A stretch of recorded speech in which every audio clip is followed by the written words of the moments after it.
My brother Chris was going to have a life-changing event this week. He was getting ready to tie the knot with his fiancée, April. Chris and April's relationship has flourished into something genuinely extraordinary in the little over 2 years that they've been together. Chris asked her to be his wife on a romantic getaway to Greece not long ago. His happiness was contagious when he returned, and it touched everyone here. It appeared like Chris and April would make a wonderful match, and the whole family was overjoyed for both of them. April was a truly wonderful person. As the wedding preparations progressed, it seemed as though the pieces were gradually fitting together. It seems that April's lifelong goal was to have a lavish, almost fairy tale-like wedding. Being the loyal companion that he is, Chris was prepared to help bring that vision to fruition. Nothing should have been less than ideal for her, in his opinion. It wasn't an easy task, but he accepted the challenge and paid for everything. Chris has worked hard for his position as vice president, and he has a fantastic career. Still, it takes a lot of work to plan a big wedding. However, Chris appeared unconcerned at all times. His dedication to satisfying April's every want was palpable. Naturally, the rest of the family was fully on board as well, lending our support and eagerly anticipating the celebration, fully aware that this wedding was going to be absolutely unforgettable. April invited me to lunch 2 months ago. I was completely taken aback when she asked me to be one of her bridesmaids. April and I hadn't had many opportunities to get to know one another closely since I had just returned home after living apart from my family for a few years. We hadn't seen one another much outside of family occasions when I was in town before this meal. Her invitation caught me off guard, so to speak. April told me that my brother would be overjoyed to see me up there with them, and that she thought I would be the perfect person to stand by her side on this momentous day with her closest friends. To set the scene, Chris and I are quite close. It was already a profound gesture, but I knew it would mean even more to him to have me stand at the altar. Her request was quite meaningful to me. By inviting me to the wedding, she seemed to be laying the groundwork for a deeper bond between us. So I went ahead and accepted the offer.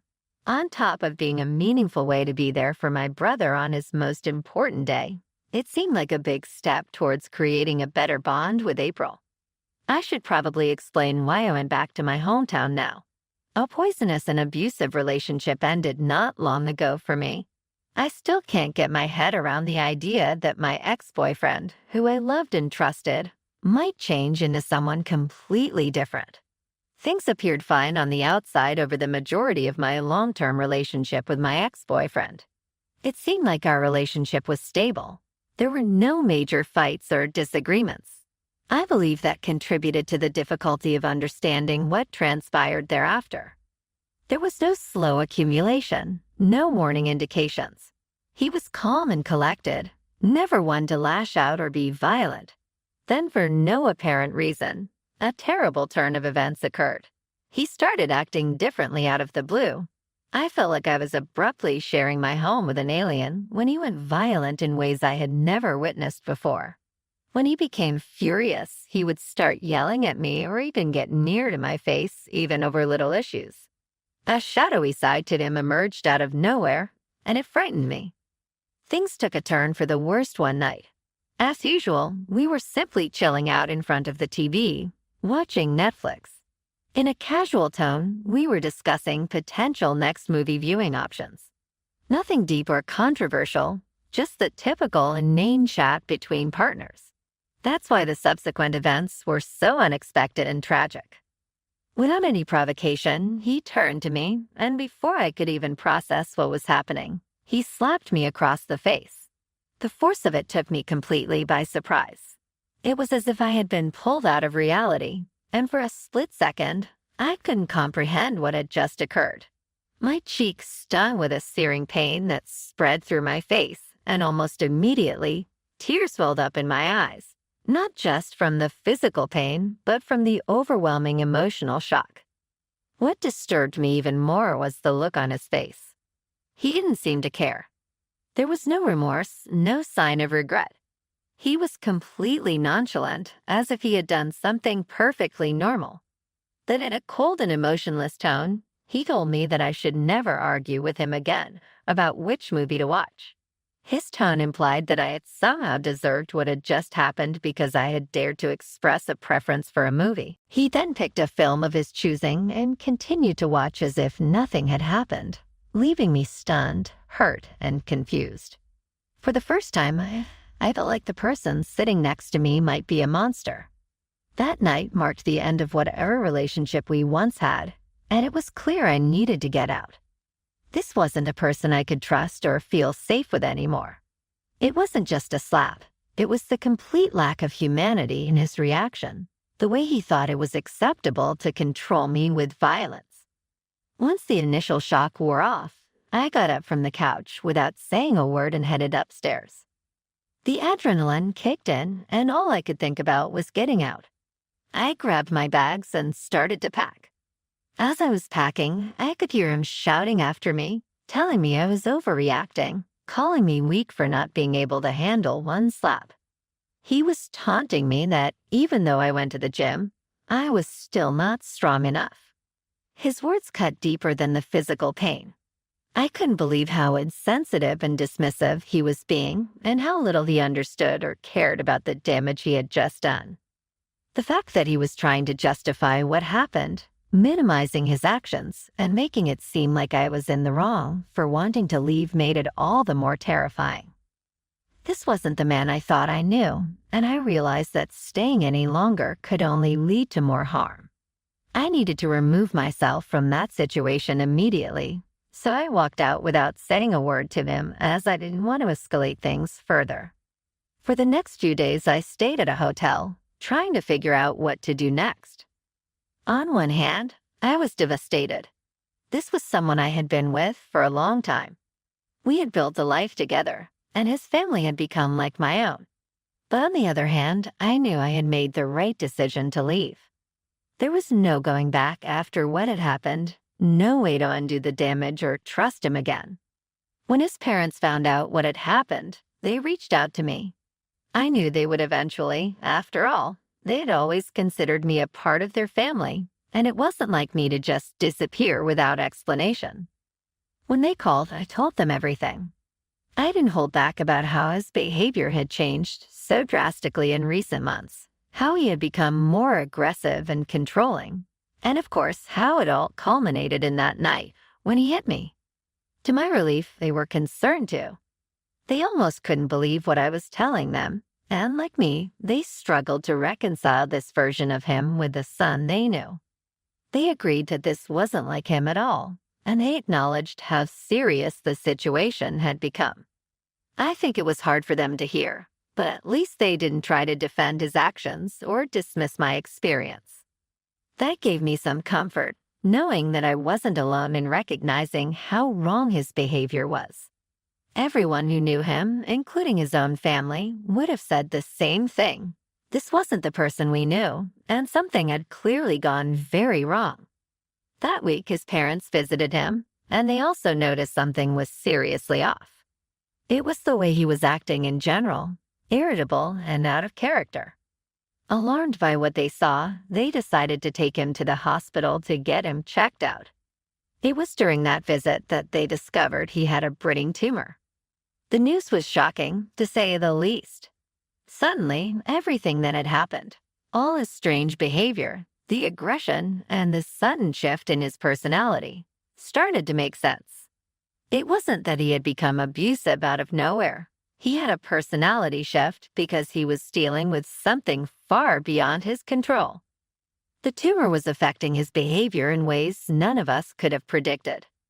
When I found out, I was deeply relieved. It meant that the person I had cared for, the person I thought I knew, hadn't suddenly turned into an abuser. His actions were the result of a medical condition that neither of us had known about.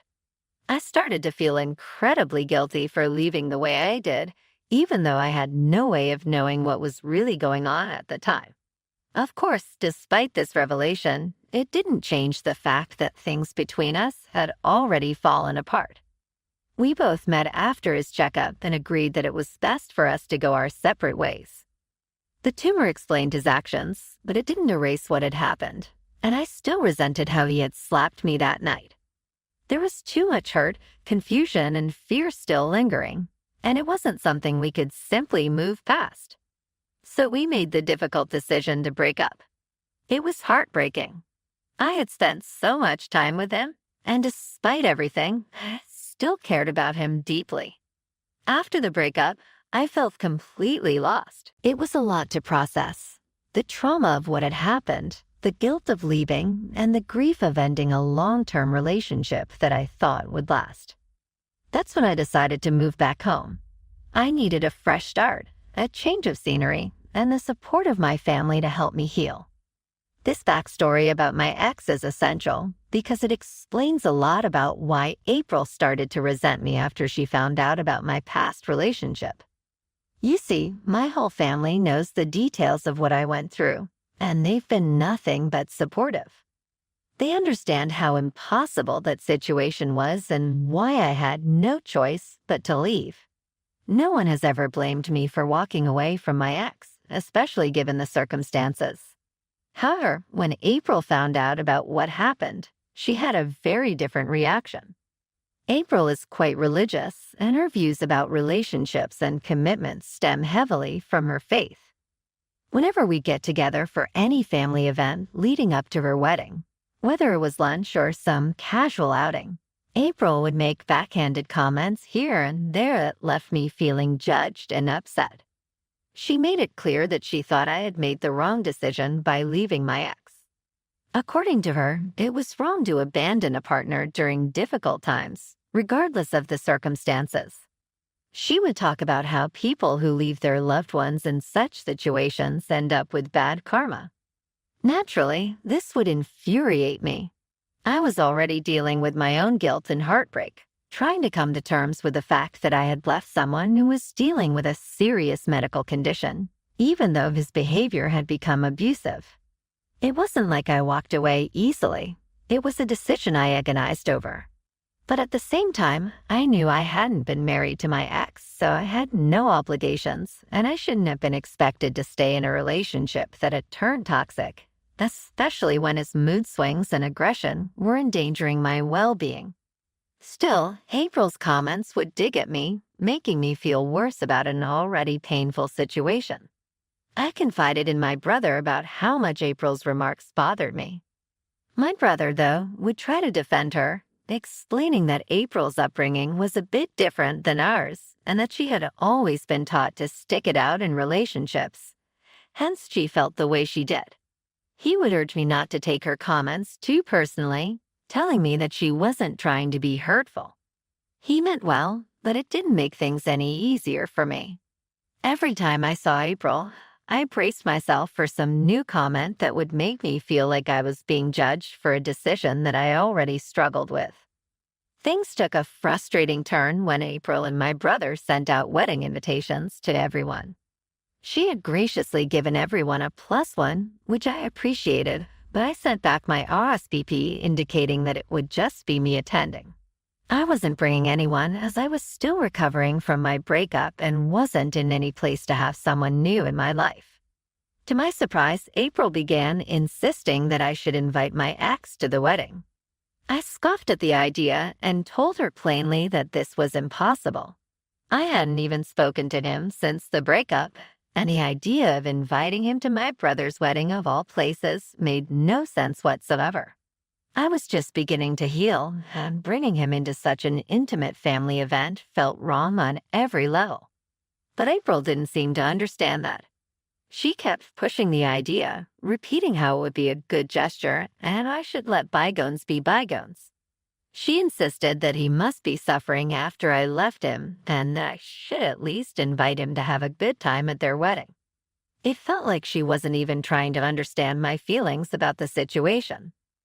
Normally, I would just nod along and try to ignore her comments, like my brother had told me, just to keep the peace.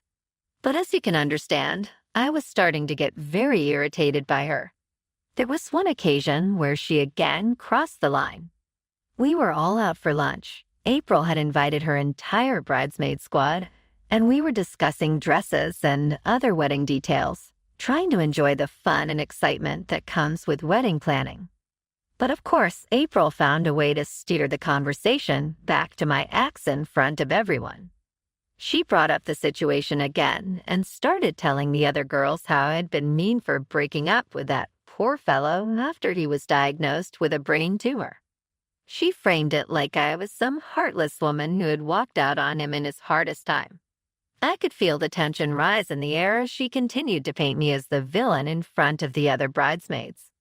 It was humiliating and infuriating. Here we were in a supposedly lighthearted setting, talking about dresses and wedding plans, and she was dragging up my most painful personal experience as if it was some casual gossip. The whole thing felt completely inappropriate, and I struggled to keep my composure as the other girls exchanged awkward glances. These girls, April's childhood friends, who were going to be her bridesmaids, seemed to share her beliefs and values, likely influenced by their similar religious upbringings. They jumped on the bandwagon and started to bombard me with questions about my ex and our past relationship. Their questioning became relentless, and I could feel my patience slipping away. At that moment, something inside me snapped. This wasn't just about my ex anymore. This was about April's inability to respect my choices and boundaries. Without holding back, I asked April outright what her problem was with me. I demanded to know why she was so obsessed with my breakup and my ex. I had never confronted her directly before, so she was visibly taken aback at first. I could see the shock in her expression. She didn't expect me to question her like this, especially not in front of her friends. Finally, she sputtered out an explanation that left me both shocked and furious. April said that now that she was marrying into our family, she felt that if I could give up so easily on my partner, it reflected poorly not only on my upbringing, but ultimately on my brother too.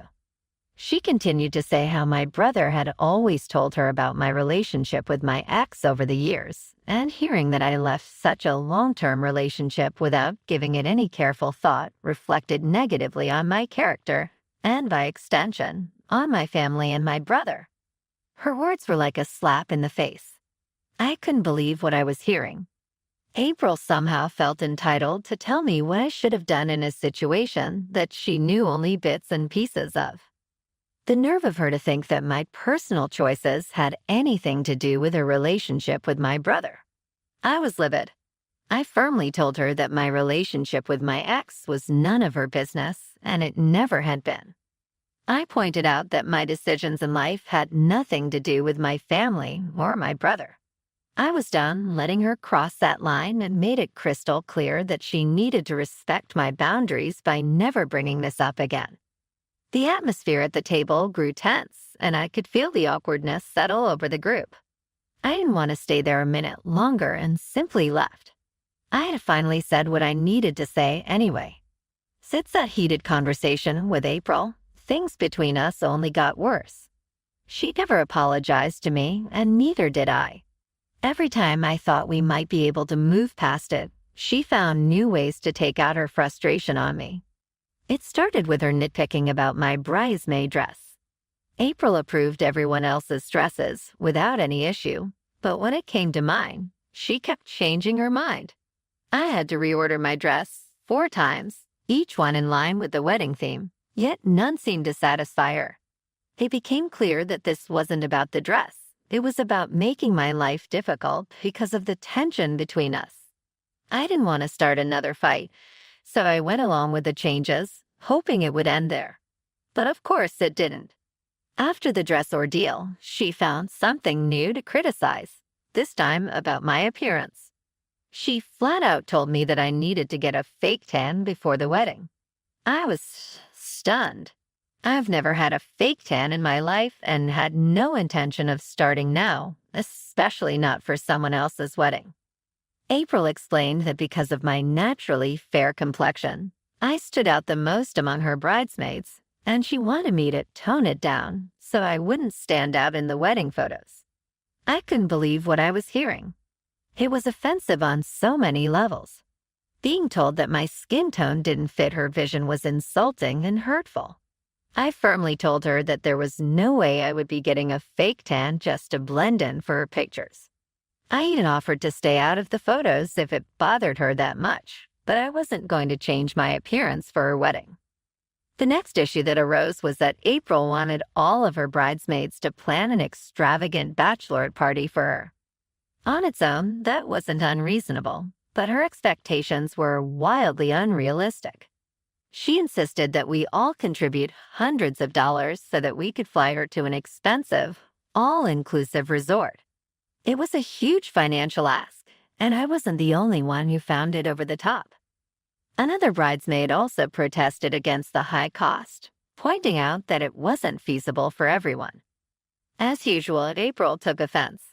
She scolded me and the other girl during a recent lunch, accusing us of not being good bridesmaids because we weren't willing to spend that kind of money on her. She told us how this was our duty since we were part of her squad, and that we shouldn't even be questioning it. It felt like nothing we did was ever going to be enough for her. She kept insisting we have this lavish party, but I had finally had enough. I put my foot down and outright refused to cave to her unreasonable demands. I told her that while I was willing to spend money by throwing her a good party, I wasn't going to go broke by shelling out hundreds of dollars just to make her happy. That seemed to be the final straw for April. In a fit of rage, she started yelling at me in front of her friends, and then she disinvited me from my own brother's wedding. She told me that if I wasn't willing to spend money on her, it meant that I didn't respect her as my brother's future wife. She continued to say that there was no room for ill-wishers like me on their special day, and therefore she didn't want me at her wedding anymore. I was floored. It was unbelievable to me that she would go to such lengths over something so petty to completely exclude me from my brother's big day. It wasn't just a personal slight anymore. She was actively trying to cut me out of one of the most important moments in our family's life. I was hurt, angry, and frustrated beyond words. April had gone from making passive-aggressive comments to trying to humiliate me to now outright banning me from my brother's wedding, all because I wouldn't bow to her ridiculous demands. I wanted to argue with her further, but I reminded myself that my brother loved her, and I didn't want to make things difficult for him. So I told her, "Fine, I won't attend your wedding. I hope you have a great time with my brother and the rest of my family." April just ignored me and asked me to leave, so I left. I had accepted things for what they were, even though I wanted to fight with her.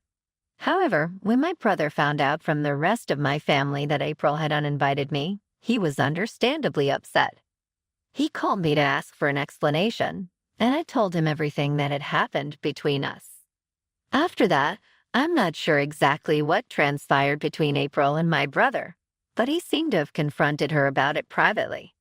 I guess things must not have gone well, because this week, my brother announced to me and the rest of our family that the wedding was off. We were in shock. He was refusing to marry her altogether. Now I feel terrible because my family kind of blames me for this outcome. They're saying it's my fault for refusing to make minor adjustments for April. They believe that by refusing to compromise on certain things, I might have contributed to the tension that led to their fallout. It's frustrating because, from my perspective, April had been treating me poorly for months, and I don't feel like those issues were minor at all. But in their eyes, they think a little more flexibility on my part could have prevented this entire situation. Update 1. To clarify, my family is supportive of me and understands that April has been hard on me for months. However, they do feel that I could have handled things differently, like giving in to basically all her demands. They think that because my brother is so protective of me, he might have reacted a little too harshly toward April, which might have contributed to the cancellation of the wedding. It doesn't help that April's family has been reaching out to us and blaming me, too, for the fiasco. I plan on sitting down with my brother and having a more detailed discussion to understand where his mind is at. Update 2. It has been a few weeks now since my brother announced that he was canceling his wedding to April, and the reality of the situation has begun to sink in. It feels surreal to think about how quickly everything has changed. In the beginning, I was hopeful that things would resolve themselves and that my brother would find a way to reconcile with April. But as the days turned into weeks, it became increasingly clear that their relationship was beyond repair, and he wanted nothing to do with her anymore. I had to talk to my brother about why he suddenly called off the wedding. It turns out that April said a lot more nasty things about me and our parents during their fight.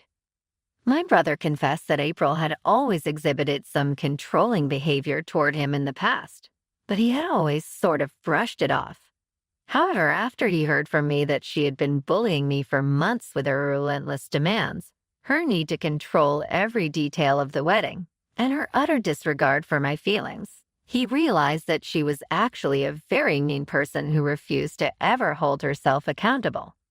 Somehow, she always acted like she was superior to others because of her beliefs, and he felt this was something he couldn't just ignore any longer. So he walked out of their relationship. Meanwhile, April has continued to text me and leave multiple voicemails, accusing me of ruining her future.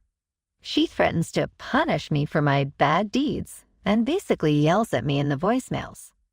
Now that I know my brother would never reconcile with her, I'm considering blocking her. Version 3. A couple of months have passed since my brother called off his wedding. Even though they first held me responsible, our parents have since moved on from the issue. They originally assumed I was being dramatic or that I was adding fuel to the fire between my brother and April. Their opinion of April shifted dramatically after I sat them down and had them listen to her voicemails and read the sequence of texts she sent before I chose to block her. It was shocking to them since they couldn't believe that this sweet, soft-spoken girl could be secretly so vicious and spiteful. It goes without saying that they no longer approve of her and are pleased by my brother's choice. After that, they started to really care about my brother's emotions and his happiness, which is more important to them than any wedding planning. Actually, they're relieved that he chose to end relations with someone who obviously held such negativity. They're not merely supportive of him anymore. At the same time, my brother is thriving. Although he occasionally longs for April, he believes that his actions were eventually beneficial. He now realizes that being together would have only brought them more pain and arguments down the road. I am thankful that this entire ordeal did not break the strong link that my brother and I have maintained